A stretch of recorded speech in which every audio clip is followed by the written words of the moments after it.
Hello everybody. Now the other day I did a video about table saws and people were asking me about a sled to do cross-cutting on the table saw to make it safer.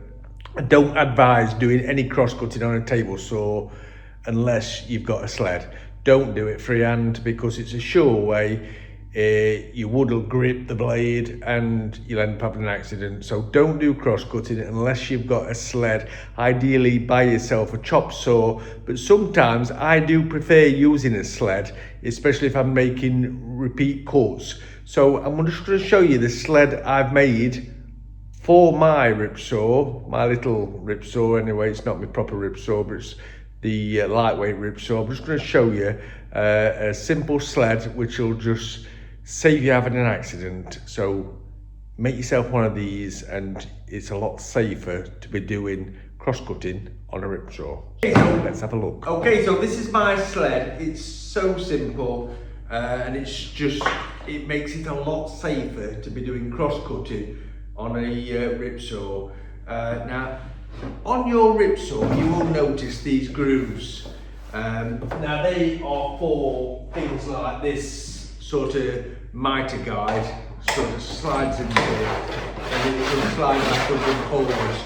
But when you're cross-cutting lengths of timber, it's not very safe to do it with a mitre guide. I wouldn't advise it, and I definitely wouldn't advise using a mitre guide with a fence. Because if you do that, what's going to happen is the little piece of wood in between the blade and your fence is going to grip, it's going to twist, and it's going to fly back at you like a catapult.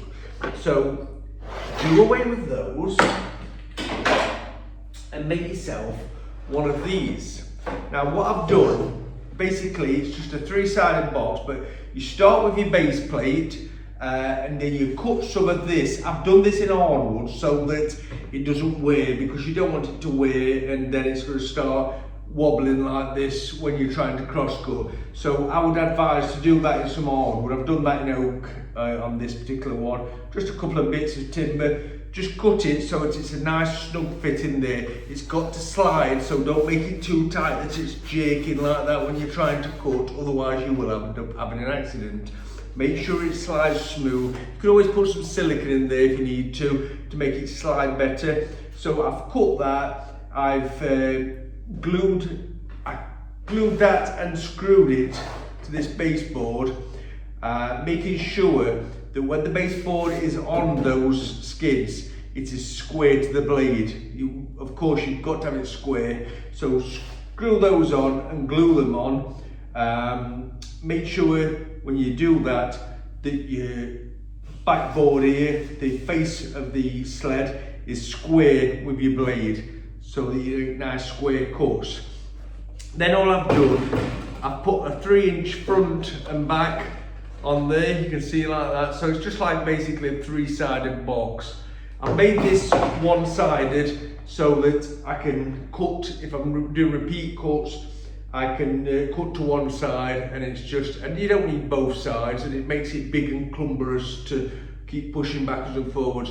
You can make it one side. Don't make it too long on that side, otherwise you're going to find it's going to keep tipping like this. So it supports it on the bed. I've not gone too stupid and made it really over length. So what happens is those skids drop into those grooves like that, and then it slides backwards and forwards in those grooves like that. I've got then just a simple spring clamp and an offcut of timber, which I've made the same height as the backboard on this. So I just drop that on, put the spring clamp on, and then I can drop my piece of wood in, put it wherever I need to cut it, so I know that's the length, slide it up to that stop, and then just slide it forward and cut it. The first cut you do, of course, you're going to cut through this.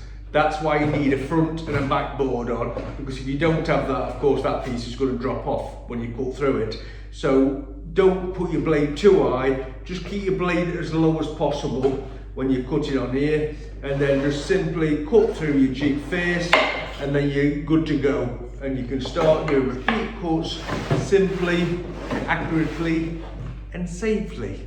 So that's how you make a sled for your ripsaw to do cross-cutting on your ripsaw safely.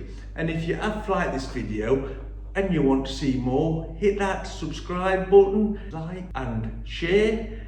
And I think there's a hype button there. If you really like it, you can hit that hype button and it'll do the channel a world of good. And I'll see you lot on the next one.